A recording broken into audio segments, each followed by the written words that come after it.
I'm Emma Jean, 32, and until last Tuesday, I thought my 8-year marriage to Daniel was perfect. We had the beautiful colonial house, successful careers, and plans to start a family next year. Then I received an email, a hotel confirmation not in our names. When I investigated and discovered my husband had checked into a luxury suite with another woman, my entire world collapsed. What I did next surprised even me. If you're watching this right now, I'd love to know where you're tuning in from. Hit that like button and subscribe to join our community. Have you ever had that gut feeling something wasn't right in your relationship? Let me know in the comments below. I always prided myself on building a stable, enviable life. Growing up in a small Michigan town with parents who struggled financially, I was determined to create something different for myself. I worked my way through college with 2 jobs, earned a marketing degree, and landed at a prestigious graduate program where I met Daniel. He was everything I thought I wanted: intelligent, ambitious, from a good family, as my mother would say, with a warm smile that made everyone feel like they were the only person in the room. When he first asked me out for coffee after our business ethics seminar, I almost said no. He seemed too perfect, too polished in his button-down shirts and designer glasses. I was sure he'd be arrogant up close. I was wrong. On that first date, Daniel spent 2 hours asking thoughtful questions about my background, my dreams, my opinions on everything from politics to pizza toppings. When I mentioned my scholarship didn't cover all my expenses and I was working nights at a local bar, he didn't wrinkle his nose like other privileged students might. Instead, he showed up the next evening with a coffee and sat at the bar during my entire shift, keeping me company between customers. "I just want to spend time with you," he said simply when I asked why he'd waste his Friday night in a dive bar. "I don't care where we are." After graduation, when Daniel landed a financial analyst position at a prestigious firm and I secured a junior marketing role at a competing company, we joked about being a power couple in training. We moved into a tiny 1-bedroom apartment together, furnished with second-hand finds and ambitious dreams. The proposal came 2 years later, during a weekend trip I thought was to visit friends. Daniel had actually arranged an elaborate surprise: a private sunset sail on Lake Michigan, complete with my favorite foods, and a photographer hidden on board to capture the moment he went down on one knee. "Emma Jean Williams," he said, voice slightly shaky as he held up a diamond ring that must have cost 3 months of his salary. "You make every day an adventure. Will you marry me?" Our wedding was everything I'd dreamed of. Not extravagant, but thoughtful. 120 guests in a converted historic barn, fairy lights twinkling above as we danced to Leon Bridges. Daniel's vows made even his college roommates tear up. "I promise to be your biggest fan and your most honest critic," he said, holding both my hands in his. "I promise to lead when you ask me to and follow when you need to show the way." The early years of our marriage coincided with rapid career advancement for both of us. I moved from company to company each time, with a better title and salary, eventually landing a marketing director position at a national retail chain. Daniel stayed with his firm, climbing steadily through the ranks until he made junior partner last year. With our combined incomes, we purchased a 4-bedroom colonial in an excellent school district. "For the future," Daniel would say with a meaningful glance. We renovated the kitchen, installed a wine cellar in the basement, and planted a garden I rarely had time to tend. When friends visited, they'd marvel at our matching furniture sets, our organised pantry, the framed photos from our travels to 13 countries. "You guys are couple goals," my friend Jasmine once commented during a dinner party at our house. "How do you make it look so easy?" The truth was, it did feel easy, at least for the first 6 years. Daniel and I moved through life as a well-oiled machine. We had a shared calendar for appointments, a joint account for household expenses, while maintaining separate accounts for personal spending and a standing date night every Thursday. We rarely argued beyond minor disagreements about whether the dishwasher was properly loaded or whose turn it was to pick up dry cleaning. The subject of children came up regularly in Year 7. Daniel was increasingly ready bringing up the topic over dinner or while watching friends' kids at weekend barbecues. "Imagine a little girl with your smile," he'd say, or, "Don't you think it's time to put these extra bedrooms to use?" I always had a reason to wait, an upcoming product launch, a potential promotion, a desire to travel more while we still had freedom. The truth was, I wasn't sure I was ready for motherhood to reshape my identity when I was still enjoying my career successes. Daniel seemed to understand, though occasionally I caught a flicker of disappointment in his eyes when another friend announced a pregnancy. Looking back now, I can pinpoint when things began to change, though I didn't recognize it then. About 6 months ago, Daniel started traveling more frequently for work. What had once been quarterly trips became monthly, then bi-weekly. Client meetings in Chicago, industry conferences in Atlanta, training sessions in Denver. "It's just temporary," he assured me. "This new position requires more face time with regional clients." I believed him. Why wouldn't I? His increased absences coincided with my own busy season, making it easier to ignore the subtle shifts in our relationship. The late-night phone calls he'd take in another room, the new cologne I didn't recognize, the sudden interest in fitness that had him hitting the gym 4 mornings a week. There were other signs too, ones I rationalized away. The decreased intimacy, "We're both tired from work," the new password on his phone, security protocol from the office, the defensive tone when I asked about his trips. "Don't you trust me?" Of course I trusted him. Daniel was the reliable one, the planner, the man who color-coded our shared calendar and remembered our neighbors' children's names. If he was distracted or distant, surely it was work stress or approaching 40 anxiety. The last normal evening we spent together was the Monday before everything fell apart. Daniel was packing for what he described as a 3-day client meeting in Chicago. I sat on our bed watching him methodically fold his dress shirts, the way I'd taught him preventing wrinkles. "I'll miss you," I said, reaching for his hand as he placed socks in his suitcase. "It's just 3 days," he replied without looking up. "You'll be so busy, you'll barely notice I'm gone." I remember feeling a slight sting at his words, but brushing it off. "Still, the bed feels empty without you." He finally looked at me, then something unreadable crossing his features before he leaned down to kiss my forehead. "I'll call you every night before bed." That night, we ordered Thai food and watched an episode of the drama series we'd been following, sitting on opposite ends of our sectional sofa. Nothing remarkable. Nothing that screamed last night of life as I knew it. Daniel went to bed early, claiming he needed rest before his 8 a.m. flight. I stayed up working on my laptop, eventually sliding into bed beside his sleeping form around midnight. The next morning, he was gone before I woke up, leaving only a post-it note on the bathroom mirror.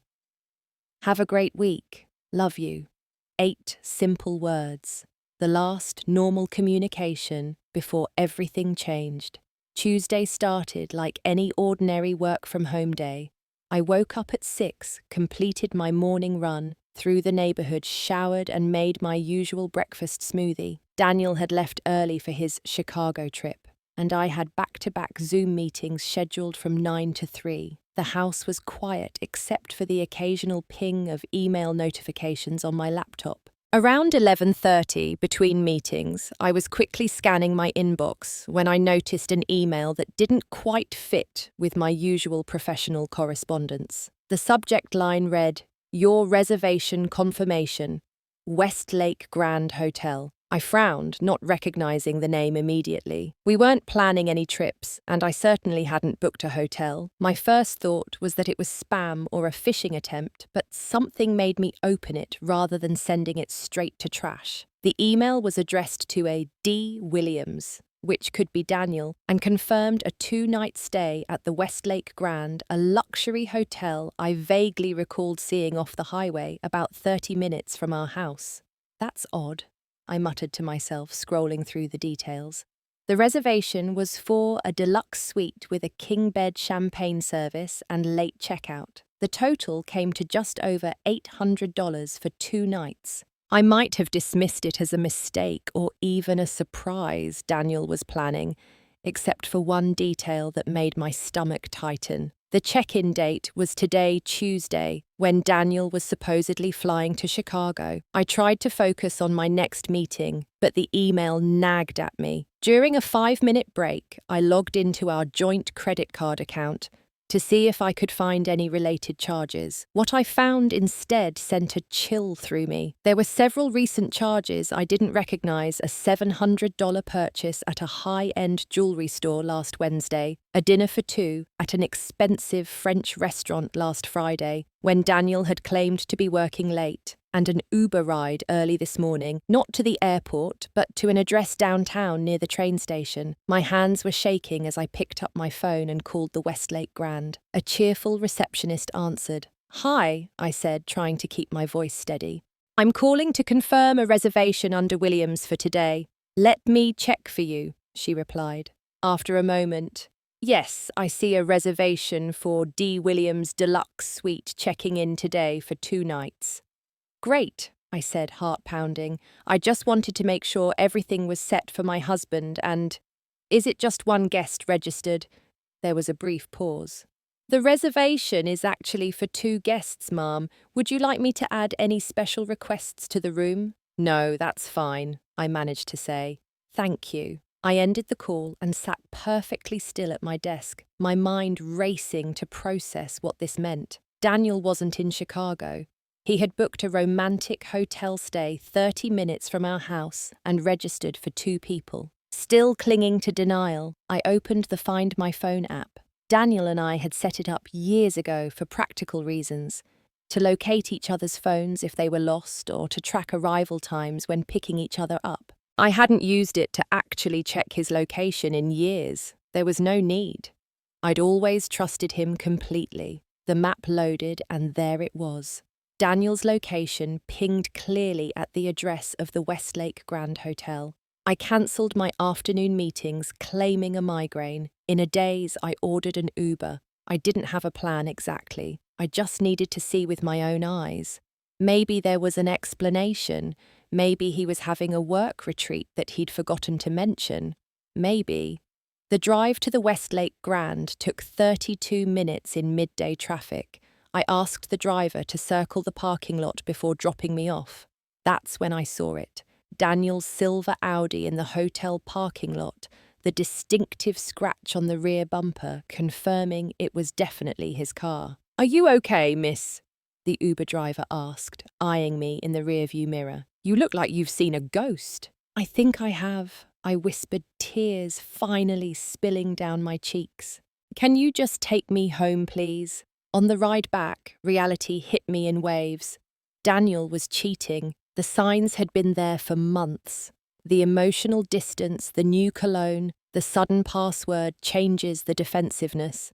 I had ignored them all because I'd believed in our perfect life, our partnership, our future. The driver silently passed me a box of tissues from his console. "Whatever it is, it'll be okay," he said kindly when we reached my house. "Maybe not today, but someday." I nodded numbly and thanked him, adding a generous tip in the app. Then I walked into my beautiful colonial home, the one with the renovated kitchen and perfect garden, and felt like I was entering a museum of lies. The shock hit me in physical waves. First nausea that sent me running to the bathroom, then uncontrollable shaking, followed by an eerie calm that felt like floating outside my own body. I sat on the edge of our king-sized bed, the one we'd carefully selected together at a high-end furniture store 3 years ago, and tried to make sense of what was happening. My mind raced through possibilities. Should I confront him at the hotel's storm-in and create a scene, wait at home until he returned, and pretend I knew nothing until I gathered more evidence? Call a lawyer immediately? I remembered my mother's face after discovering my father's third affair when I was 15, how she'd crumpled, becoming a shadow of herself, forgiving him yet again because she had nowhere else to go, how she'd pulled me aside on my wedding day and whispered, "Make sure you always have your own money, Emmy. Always have an escape plan." I'd rolled my eyes then, assuring her that Daniel wasn't like my father. She'd smiled sadly and said, "No one thinks they are honey." My hands stopped shaking as my mother's words echoed in my mind. I would not crumple. I would not become a victim. I would respond strategically. I called Jasmine, my best friend since college. "I need you," I said when she answered. "Daniel's cheating. I have proof." "Can you come over?" Jasmine, bless her, asked no questions. 20 minutes, she said. "I'll bring wine." True to her word, she arrived 19 minutes later, carrying 2 bottles of Cabernet and a determined expression. She listened without interrupting as I laid out the evidence, the hotel confirmation, the credit card charges, his car in the parking lot. "That bastard," she finally said, pouring generous glasses of wine for both of us. "What do you want to do?" "I don't know," I admitted. "Part of me wants to drive back there and make a scene. Another part wants to pretend I don't know anything until I figure out my next steps." "What about a third option?" Jasmine suggested, a calculating gleam in her eye. "What if you let him know, you know, but on your terms? What if you take control of the situation?" "What do you mean?" "Well," she said, taking a sip of wine, "he's at a fancy hotel with another woman, probably spending your money on room service and amenities, right?" I nodded. "So what if that money suddenly wasn't accessible?" The idea took root immediately. Daniel and I maintained separate personal accounts, but shared several joint accounts and credit cards for household expenses and travel. As a financial executive, Daniel had always handled most of our banking details, but I had equal access to everything. "Can I use your laptop?" I asked Jasmine, a plan forming. For the next 2 hours, we executed what Jasmine jokingly called Operation Financial Lockdown. I logged into every shared account we had, taking screenshots of current balances and recent transactions for future reference. I moved my latest paycheck deposit from our joint checking account to my personal account. I called our bank and reported potential fraudulent activity on our joint credit cards, requesting an immediate freeze. I noticed some suspicious charges. I told the bank representative, which wasn't even a lie. Next, I systematically changed passwords to our streaming service's Amazon account and even our home security system, which allowed remote access to door locks and cameras. "He has his personal credit card," I told Jasmine as we worked, "but he rarely carries it, and he keeps a low limit on it because he's paranoid about identity theft. He usually uses our joint cards for everything." "How much cash does he typically carry?" Jasmine asked. "Almost none. Daniel thinks cash is inefficient." We looked at each other and burst into simultaneous, slightly hysterical laughter. "So he's at a luxury hotel with another woman and he's about to find himself with very limited funds," Jasmine summarized. "Exactly." I took another sip of wine, feeling a strange mixture of grief and empowerment. I set my phone to send his calls directly to voicemail after one ring, enough that he would think the call connected, but not long enough for me to actually answer. I wanted him to know I was deliberately ignoring him, not missing his calls. "What now?" Jasmine asked when we'd finished. "Now we wait," I said, closing the laptop. "And you tell me honestly if I'm overreacting or going crazy." Jasmine reached across the table and squeezed my hand. "You're not overreacting. He's cheating on you in a hotel 30 minutes from your house. If anything, you're being remarkably restrained." The tears I'd been holding back finally spilled over. 8 years, Jazz. 8 years of building a life together. How could he do this? She moved to the chair beside me and put her arm around my shoulders. "Because he's a selfish asshole who didn't deserve you, and now he's about to find out exactly what he's losing." We set up what Jasmine dubbed mission control at my dining room table, laptop open to banking websites, phone positioned between us, a notepad for documenting times and responses. The wine was eventually replaced with coffee as we settled in for a long evening. At first, there was nothing. Daniel had texted around 5, as he normally would when traveling. Meetings running long. Hotel is nice though. How's your day? The casual normalcy of it made my blood boil. I responded with equal casualness. Pretty quiet. Working from home. Jasmine nodded approvingly at my restraint. Perfect. Let him think everything's normal. Around 7, the first credit card notification came through, a charge for $118 from the hotel restaurant. I pictured Daniel across a candlelit table from some unknown woman, perhaps raising a glass of wine to toast their deception. You should eat something, Jasmine suggested, noticing me staring at the notification. This could be a long night. I wasn't hungry, but I knew she was right. We ordered pizza, though I could barely taste it. Every bite felt like chewing cardboard as my mind created increasingly detailed scenarios of what might be happening at that hotel. Who do you think she is? I asked Jasmine during a lull. Someone from work, a client. Does it matter? Jasmine responded gently. The who doesn't change what he did. She was right, of course, but my brain couldn't stop speculating. Had they been together the whole 6 months, I'd noticed changes in Daniel. Was this his first affair, or just the first I'd discovered? Did she know about me, or had he claimed to be single or separated? At 9:30, another notification, attempted charge at the hotel bar, declined. Then another attempt 5 minutes later also declined. It's starting, Jasmine said. My phone lit up with a text from Daniel, having issues with my card at dinner. Are you having any banking problems? I waited 20 minutes before responding. That's weird. I got an email about system maintenance at our bank tonight. Maybe try another card. It was just plausible enough while giving nothing away. Sure enough, 10 minutes later, another notification showed an attempted charge on a different joint card. Declined. He's getting desperate, Jasmine observed with satisfaction. The first call came at 10:45. I watched my phone screen light up with Daniel's smiling face, a photo taken on our anniversary trip to Mexico last year. I let it ring once before it diverted to voicemail. He's calling, I said unnecessarily, my heart pounding. Jasmine squeezed my arm. Stay strong. Remember why you're doing this. The voicemail notification appeared seconds later. I put it on speaker. Hey, Em, it's me, having some weird issues with all the cards. Can you call me back when you get this, thanks? His voice sounded normal, perhaps slightly tense, but nothing that would suggest a man in the midst of an affair being discovered. The casualness of it renewed my anger. 3 more calls followed in quick succession, each going to voicemail after a single ring. The messages grew increasingly urgent. Em, seriously, none of the cards are working, even tried my personal Amex. Call me. Emma-Jean, I don't know if you're getting these messages, but I'm in an awkward situation here. Please call me back immediately. Em, please call me. The hotel is saying there's a problem with payment for the room. I need your help.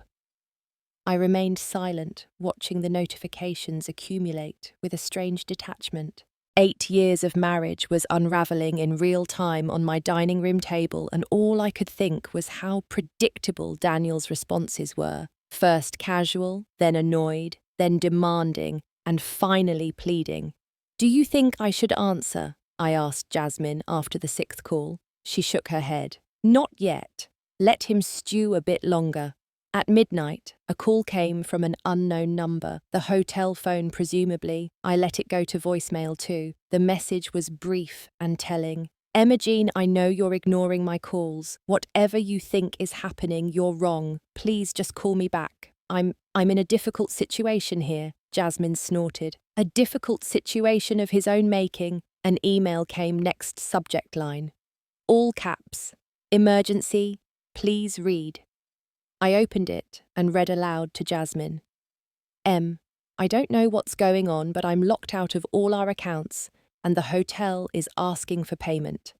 There's been some kind of security breach or banking error. I'm in the middle of an important client meeting and this is extremely embarrassing. Please call me ASAP so we can sort this out. Client meeting at midnight. Jasmine raised an eyebrow. He's not even trying to make his lies believable anymore. I crafted a careful response, getting similar errors on my end, using cash for now, until it's resolved. Have you called the bank's 24-hour line? It was technically true. I was using cash, and the bank had indeed been called, just not for the reasons he thought. Jasmine stayed over that night, making up the guest bed, while I moved through our bedroom in a fog, unable to sleep in the bed Daniel and I had shared. I took a pillow and blanket to the living room sofa instead, staring at the ceiling as notifications continued to light up my silenced phone. Around 2 a.m, Daniel's friend Thomas called. I let it go to voicemail. Hey, Emma Jean, it's Thomas. Daniel asked me to check if you're okay since he can't reach you. He's worried something might have happened. Can you give one of us a call when you get this? So he was recruiting friends as allies now. Interesting strategy.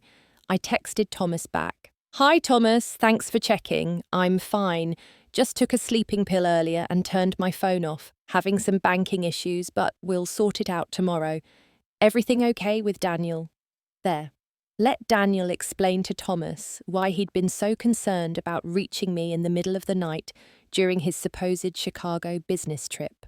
Morning brought a new level of escalation. My security app notified me that our garage door had been activated at 7:15. I pulled up the camera feed on my phone to see Daniel's Audi pulling in. He's here, I told Jasmine, who had been making coffee in the kitchen. He came home. Do you want me to leave, she asked, or stay for moral support? I considered for a moment. Maybe slip out the back. I think this needs to be between us. Jasmine nodded, gathering her purse and phone. Call me the second he leaves, and remember, you have nothing to be ashamed of. He's the one who should be grovelling. She slipped out the back door, just as I heard Daniel's key in the front lock. I positioned myself in the living room, perched on the edge of an armchair, back straight expression, carefully neutral. When Daniel walked in, he looked nothing like the polished, confident man who had left for his business trip yesterday morning. His usually perfectly styled hair was dishevelled, his expensive button-down wrinkled his face haggard with a shadow of stubble. He carried his overnight bag, clearly hastily packed. Emma Jean, he said, relief evident in his voice. Thank God. Why haven't you been answering your phone? I've been calling all night. I looked at him, silently, taking in every detail of his appearance, every micro-expression crossing his face. There was concern there certainly, and frustration, but not guilt. Not yet. I was dealing with banking issues, I said finally. My voice surprisingly steady. Apparently there were some unauthorized charges on our accounts. The bank froze everything as a precaution.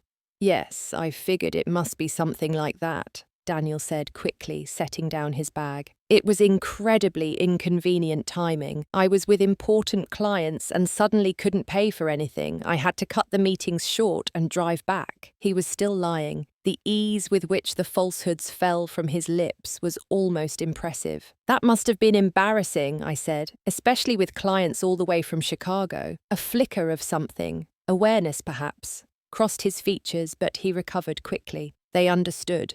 These things happen. They do, I agreed. Things happen, like hotel confirmations being sent to the wrong email address.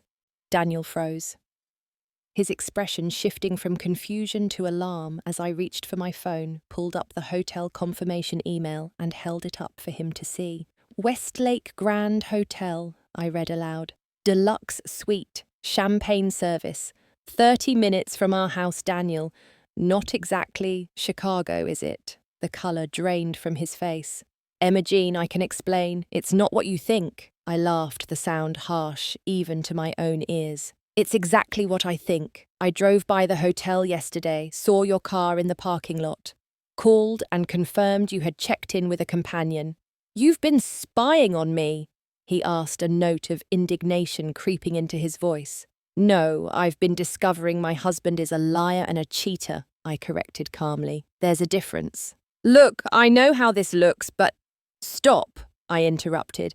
Just stop. I don't want to hear whatever elaborate explanation you've concocted. The only thing I want to know is how long it's been going on and who she is. Daniel ran a hand through his already messy hair, visibly calculating his next move. Finally, his shoulders slumped in defeat. 6 months, he admitted quietly. Her name is Amanda. She's my administrative assistant. Of course.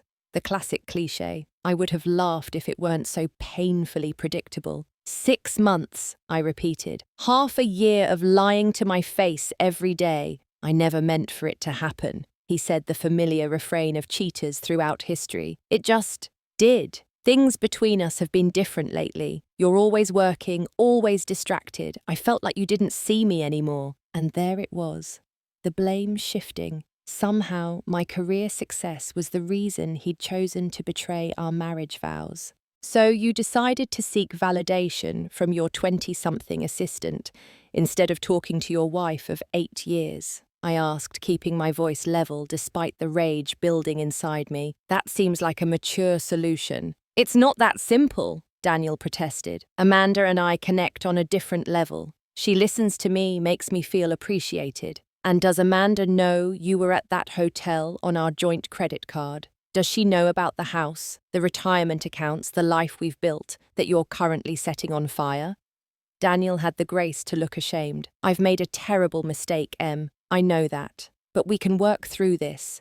Couples recover from affairs all the time. We can get counselling, rebuild trust. I'll cut all contact with Amanda immediately. The desperation in his voice might have moved me once back when I believed in the man I thought I'd married, but that man had never really existed.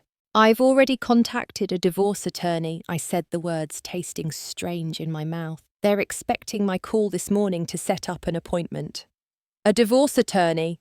Daniel looked genuinely shocked. Emogene, that's extreme. Let's just take some time to process this before making any drastic decisions. I've processed enough, I replied. I've processed the lies, the hotel charges, the late-night work calls, the new cologne, the emotional distance. I've processed that the man I trusted completely has been sleeping with his assistant for 6 months while planning our future family. Daniel moved toward me, hand outstretched. Please, Em, everyone makes mistakes. I love you. We can fix this. I stood up, stepping back from his reach. I need you to leave, Daniel. I've arranged for your things to be sent to the Westlake Grand. They have a vacancy. I checked. You can stay there while you figure out your next steps. You're kicking me out of my own house! Anger flashed across his features, the first genuine emotion I'd seen since he walked in. Our house, I corrected. And yes, I am. You forfeited your right to comfort when you decided to betray every promise you've ever made to me. For a moment, I thought he might argue further, but something in my expression must have convinced him of my resolve. He picked up his overnight bag, shoulders slumped in defeat. This isn't over, he said at the door. We have too much history, too much love to throw it all away. I met his gaze steadily. It was over the moment you checked into that hotel, Daniel. You just didn't know it yet. As the door closed behind him, I felt a curious lightness despite the pain crushing my chest. For the first time in months, perhaps years, I was seeing my husband clearly without the filter of trust and shared history. And what I saw was a stranger who had been living in my house, sharing my bed, spending my money, all while systematically betraying everything I thought we stood for. I picked up my phone to call Jasmine, but first I took one more action. I changed the status of my Facebook account from married to no relationship status. It was a small thing, insignificant in the grand scheme of what was happening, but it felt like the first step toward reclaiming my life as my own. The days that followed passed in a blur of practical matters and emotional upheaval. True to his word, Daniel didn't give up easily. The morning after our confrontation, elaborate flower arrangements began arriving at the house. Roses, orchids, lilies, each with increasingly desperate notes of apology. I made the biggest mistake of my life. Please give me another chance. 8 years can't end like this. I'll do anything to make it right. I miss you. I miss us. Please talk to me. I left them all on the porch until the delivery person stopped trying. No amount of botanical peace offerings could erase what he'd done. The phone calls continued incessantly until I blocked his number. Then they continued from unknown numbers and friends' phones. Emails flooded my inbox with subject lines ranging from pleading, "Please read this," to manipulative, important financial information. I created a filter to send them directly to a folder I could deal with later when I was stronger. My parents rallied around me immediately. Though they lived 3 states away, my mother offered to fly out and stay with me. "I'm okay, Mum," I assured her during our daily calls. "I have Jasmine and other friends here." "I just hate thinking of you alone in that house," she said, concern evident in her voice. "Are you eating, sleeping?" The truth was, I was doing neither very well. Food tasted like sawdust, and sleep came in fitful bursts, punctuated by dreams of Daniel with faceless women. But I told my mother what she needed to hear. "I'm taking care of myself," I said, "one day at a time." My brother Scott, who had never particularly warmed to Daniel, was more blunt in his assessment. "I always thought he was too slick to be trusted. Want me to come break his legs?" The offer made me laugh for the first time in days. Tempting, but I think the loss of half his assets will hurt more than broken bones. I met with the divorce attorney, a no-nonsense woman named Vivian, who specialized in high-asset divorces. She walked me through the process with methodical precision. "Michigan is an equitable distribution state," she explained. "That means marital assets will be divided fairly, though not necessarily equally. Given the circumstances, we have a strong case for a favorable division." I nodded, taking notes in a fresh, leather-bound journal I'd purchased specifically for divorce-related information. The practical tasks, gathering financial records, documenting timelines, listing assets, gave me purpose when emotional processing felt too overwhelming. Daniel's first tactical move came a week after the confrontation. His parents called their voices strained with forced pleasantness. "Emma-Jean, darling," his mother began, as if we were discussing holiday plans rather than the implosion of my marriage. "We're just so upset about this little situation between you and Daniel. He's absolutely devastated." "It's not a little situation, Eleanor," I replied evenly. "Your son had a 6-month affair with his assistant and was caught red-handed. There's nothing little about betrayal on that scale." An uncomfortable pause followed before his father took over. "We understand you're hurt, and you have every right to be. But Daniel has admitted his mistake and wants to make amends. Surely your marriage is worth fighting for." The subtle implication that I was the unreasonable one for not immediately forgiving their son's infidelity wasn't lost on me. "I appreciate your concern," I said, "but this is between Daniel and me, and I've made my decision." The real bombshell came 2 weeks after Discovery Day, when a Facebook message arrived from an unfamiliar name, Amanda Larson. My hand hovered over the delete button before curiosity won out. "Emma-Jean," the message began, "you don't know me, but I think we need to talk. Daniel told me you two were separated when we started seeing each other. I just found out that was a lie. I'm as shocked and hurt as you must be. If you're willing, I'd like to meet in person." I stared at the message for a long time, conflicting emotions swirling through me. Part of me wanted to hate this woman who had been sleeping with my husband. Another part recognized that she might be as much a victim of Daniel's lies as I was. After consulting with Jasmine and my attorney, I agreed to meet Amanda at a coffee shop halfway between our workplaces. When I arrived, I immediately recognized her from company photos on Daniel's firm's website. Petite blonde mid-20s, with a nervous smile and anxious eyes that darted around the cafe until they landed on me. "Emma-Jean," she asked as I approached her table. "Thank you for coming. I wasn't sure you would." "I almost didn't," I admitted, sliding into the seat across from her. Up close, Amanda looked even younger, with a vulnerability that made it difficult to maintain my anger toward her specifically. "I want you to know," she began, hands wrapped tightly around her coffee mug, that Daniel told me you two had been separated for nearly a year. He said you were living together for financial reasons while quietly finalizing divorce arrangements. The elaborate fiction Daniel had created shouldn't have surprised me, but somehow it still did. We were very much married, I said. No separation, no divorce discussions, just a seemingly happy couple until I found out about the hotel. Amanda's eyes filled with tears.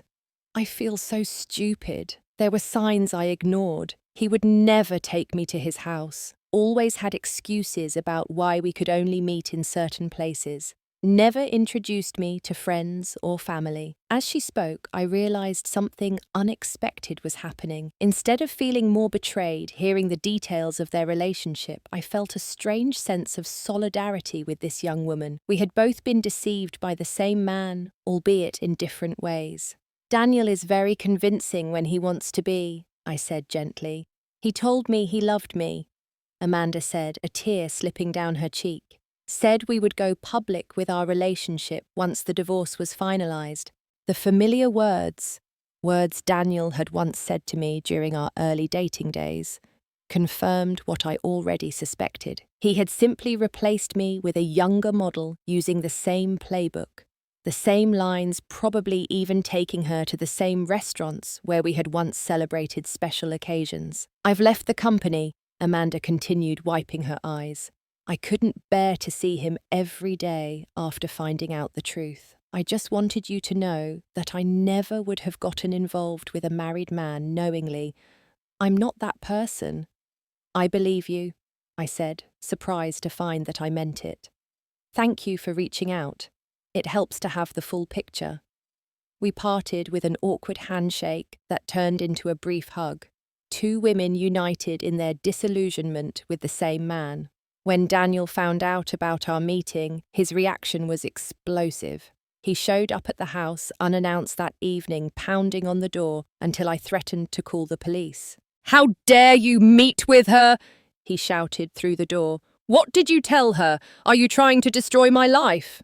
I watched him through the security camera, this unhinged stranger who bore only a passing resemblance to the controlled, charming man I had married. "You destroyed your own life," I said through the intercom, "and mine, and hers. Leave now, or I'm calling the police."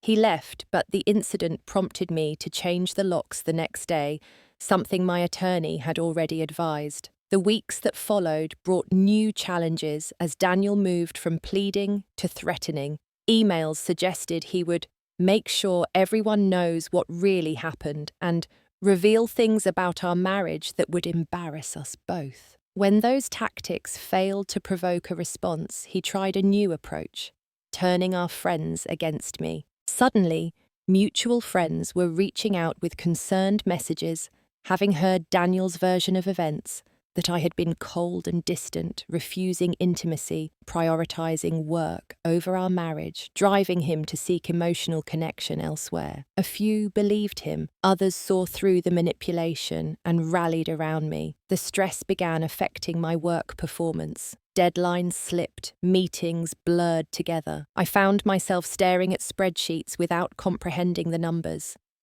After a particularly disastrous presentation where I completely blanked on key statistics, my boss called me into his office. "What's going on, Emma-Jean?" he asked, concern evident in his normally businesslike demeanour. "This isn't like you. I hadn't planned to share my personal problems at work, but in that moment, the truth spilled out. The discovery, the divorce proceedings, the emotional toll. To my surprise, he nodded with understanding. "Take some time," he said. "We have a good short-term disability policy for situations like this. 2 weeks paid to get your head together. Your team can cover your projects."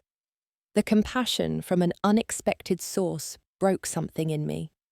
For the first time since Discovery Day, I allowed myself to fully feel the grief, not just for the end of my marriage, but for the death of the future I had planned the children. We might have had the retirement we had saved for the dreams that now lay in ashes.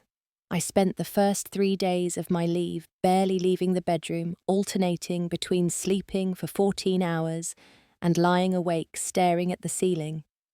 I ignored calls, even from Jasmine and my family.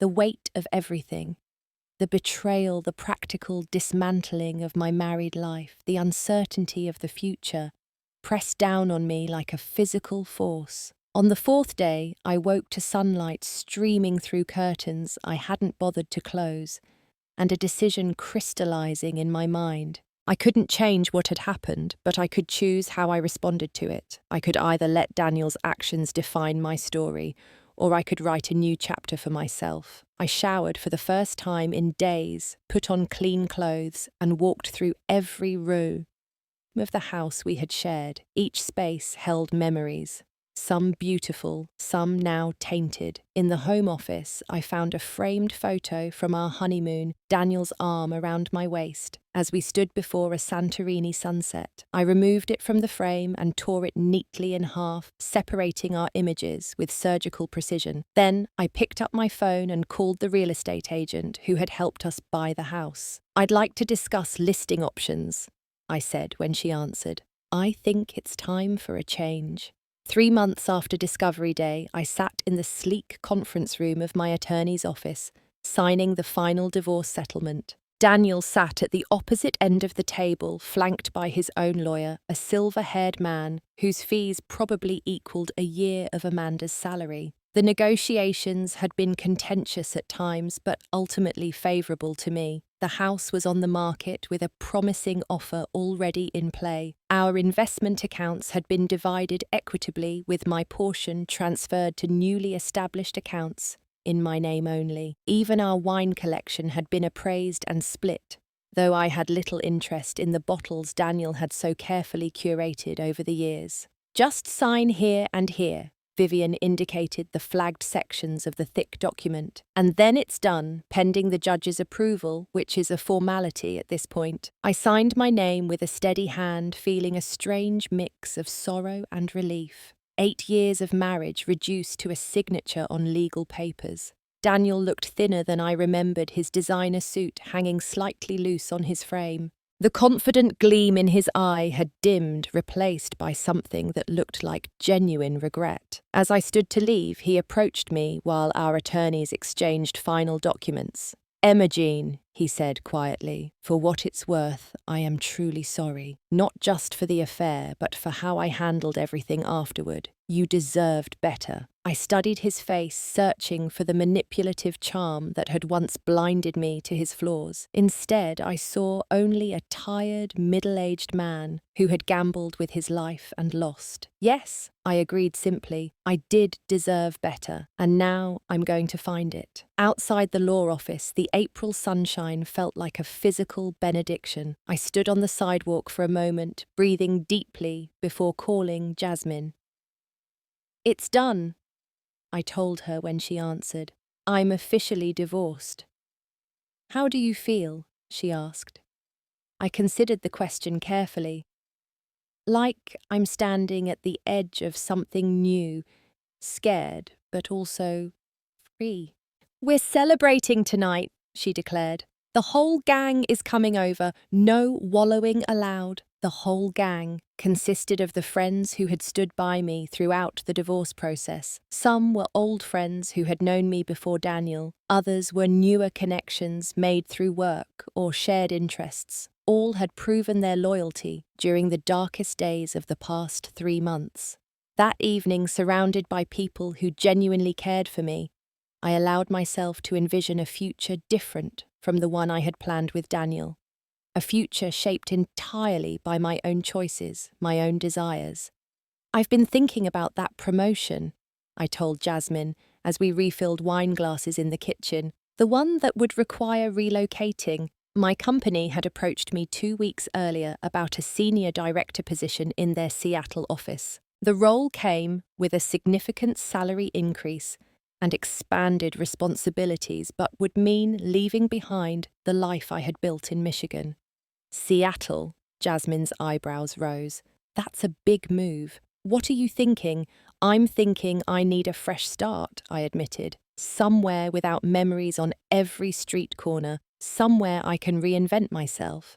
"I'd miss you like crazy," Jasmine said. "But I get it. Sometimes you need to physically move forward to emotionally move on. The decision wasn't finalized yet, but the seed had been planted. As the evening progressed, surrounded by laughter and friendship, I felt something I hadn't experienced in months possibility. The future, once a carefully mapped journey with Daniel, now stretched before me as an unwritten page. The following week brought an unexpected encounter. I was leaving my therapy session, another positive step I had taken for myself, when I spotted Daniel waiting in the parking lot beside my car. "What are you doing here?" I asked, keys clutched tightly in my hand. "How did you know where I'd be?" He raised his hands in a gesture of peace. "Your schedule is still in our shared digital calendar. I just needed to see you to talk without lawyers present." I should have been angry at the invasion of privacy, but found myself too tired for rage. "What do you want, Daniel?" "To apologize properly," he said, "and to ask if there's any chance at all for us." He looked genuinely hopeful, which struck me as both sad and slightly delusional given everything that had transpired. "There's no us anymore," I said gently. "You made sure of that." "People make mistakes," he persisted. "Terrible, unforgivable mistakes. But sometimes with enough work, enough commitment, relationships can heal. We had 8 good years before I ruined everything."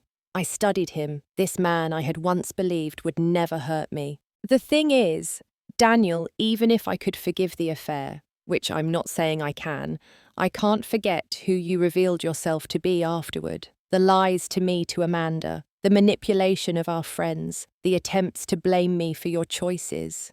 "I was desperate," he said, a familiar defensive note creeping into his voice. "I was losing everything." "You threw everything away," I corrected him. "There's a difference." We stood in silence for a moment, the finality of our separation hanging between us like an invisible wall. "I accepted the Seattle position," I said finally. "I'm moving at the end of the month." The news hit him visibly, shoulders slumping, as the last hope of reconciliation evaporated. "Seattle, that's so far."